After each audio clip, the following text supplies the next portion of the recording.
¿En qué consiste tener razón? Pues fundamentalmente en conseguir que tu interlocutor no pueda demostrar que lo que dices es falso. ¿Que cómo se consigue eso? Te lo explico en este capítulo. Esto es Créeme lo que te digo, episodio 9.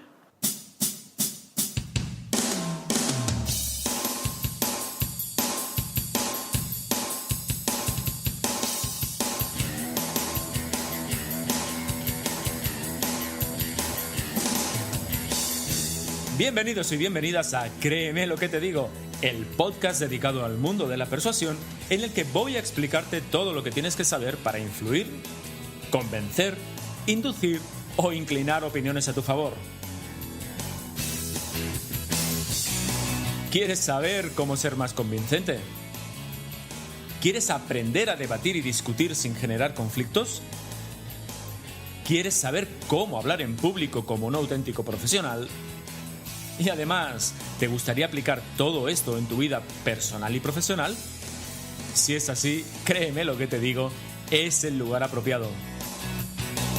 Yo soy Óscar Fernández Orellana y te voy a acompañar en esta aventura en la que conocerás los misterios, técnicas y trucos para llegar a ser un auténtico maestro de la persuasión. ¿Estás listo? ¡Comenzamos! Hola, ¿cómo estáis? Bienvenidos, bienvenidas a un nuevo episodio de Créeme lo que te digo, el podcast de la persuasión. Hoy tenemos un programa muy interesante porque vamos a abordar otro de los puntos cruciales de la persuasión. Vamos a hablar del segundo de los tres mosqueteros a los que me refería en el episodio número 5. Si en el programa de la semana pasada me centré en el ethos, recuerda, el poder de convicción que emana de tu carácter, en este nos vamos a centrar en el logos, es decir, la capacidad de convencer que surge de tu habilidad para argumentar. Pero además te voy a explicar un modelo hiper sencillo con el que vas a poder argumentar cualquier cosa porque te va a ofrecer y ordenar los elementos básicos que tiene que tener cualquier argumento. El modelo se llama el modelo del templo griego, pero todo eso en un par de minutos porque antes, como siempre, te recuerdo que en Interacción Humana tienes a tu disposición un blog con más de 120 artículos dedicados al mundo de la influencia, la persuasión, las destrezas para hablar en público y el liderazgo. Además, si te suscribes, te vas a llevar totalmente gratis el ebook Sé más persuasivo e influyente, en el que te explico los 10 ingredientes básicos para entender el fenómeno de la persuasión. Por otro lado, si diriges equipos de trabajo, si eres un manager, un directivo o diriges tu propia empresa, echa un vistazo a mi libro Así persuaden los líderes, de la editorial Libros de Cabecera. Allí te explico dónde reside la verdadera capacidad para liderar y cómo hacerlo de forma adecuada. Echa un vistazo porque el libro va ya por la tercera edición y está, pues creo que muy bien. Te dejo los enlaces en las notas del programa. Venga, ahora sí, vamos al tema de hoy. Cuando Aristóteles, ya sabes, Aris para los amigos, estableció los 3 ejes principales para persuadir a la audiencia, indicó que el logos es el eje que apela a la razón de los oyentes porque trata de convencerles a través de las argumentaciones sólidas que propones, de que aquello que planteas sea o suene lo más razonablemente posible. Si, como vimos en el episodio pasado, el ethos es la base necesaria para convencer, el logos es el material del argumento, es aquello que hace avanzar al razonamiento, es la manera como pasamos de un razonamiento a otro para demostrar aquello que queremos demostrar. En realidad, la misión del logos es hacer que aquello que queremos demostrar suene lógico, suene necesario o suene deseable, de forma que quien nos escucha llegue a la conclusión de que lo que decimos es cierto.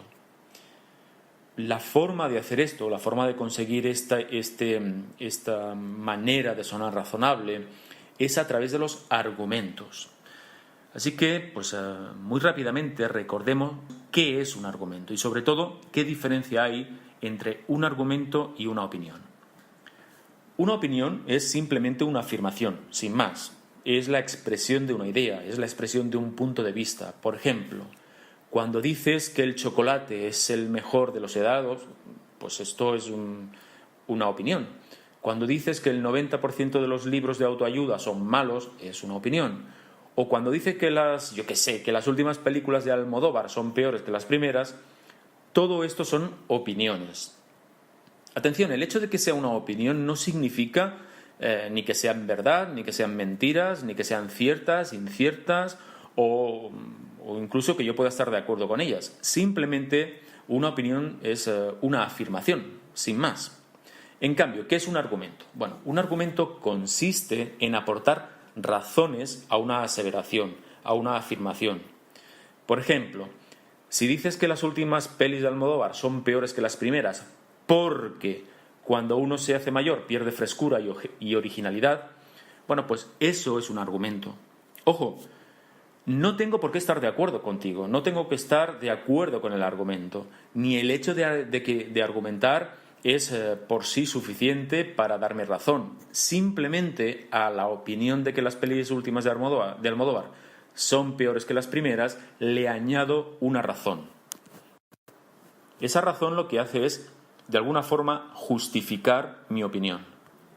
Por lo tanto, cuando a una opinión le sumo una o varias razones, cuando a una opinión le sumo unos porqués, lo convierto en un argumento. Ahora, claro, aquí la historia reside en conseguir que mis razones sean lo suficientemente sólidas a oídos de mis interlocutores como para que me den la razón. Por lo tanto, ¿qué será el logos? El logos no es otra cosa que la concatenación de argumentaciones, de argumentos, que yo utilizo para demostrar aquello que quiero demostrar. Es decir, si yo digo que el helado de chocolate es el mejor de los helados posibles porque ningún sabor es tan apetecible como el chocolate, porque además resulta que hay estudios científicos que corroboran que el sabor más preferido por el mayor número de personas es el chocolate, todo eso y más cosas que podría decir, todo ese conjunto de razonamientos es a lo que llamamos logos. Fíjate una cuestión, aquí el secreto reside en que los argumentos que yo utilizo sean argumentos, digamos, sensibles, creíbles para el tipo de audiencia que tengo delante. A un tipo de audiencia le servirán unos determinados argumentos que a lo mejor no sirve a otro tipo de audiencia. Por eso tengo que tener muy en cuenta no solo el logo y no solo la calidad o la cantidad de argumentos que yo puedo esgrimir, sino sobre todo el tipo de público que yo tengo delante. Insisto una vez más que la gracia, el arte, consiste en sustentar mis opiniones, es decir, generar argumentos teniendo muy en cuenta el tipo de personas que tengo delante. Esto es muy importante porque en el fondo lo que estamos diciendo es que cuando argumentamos, cuando hablamos de persuasión, no estamos hablando de las verdades absolutas, no estamos intentando demostrar matemáticamente o científicamente las verdades que quiero demostrar, sino que lo que estamos haciendo es demostrar para el tipo de público que tengo delante que lo que digo es verdad. E insisto una vez más, si utilizo, digamos, ideas que ya están en la cabeza de mis interlocutores, será mucho más fácil que me den la razón a las opiniones que yo mantengo. Deja que te ponga un ejemplo de esto. Será un ejemplo un poco extremo, pero quiero utilizarlo para que quede todo muy claro. Imagina que realizo una charla sobre ecologismo y quiero sensibilizar acerca de las buenas prácticas que podemos hacer cada uno de nosotros para preservar el planeta y además sé que mi público es un público muy creyente. Si les digo que está científicamente demostrado que el clima del planeta está cambiando, es posible que me hagan caso. Estoy convencido además de que así sería.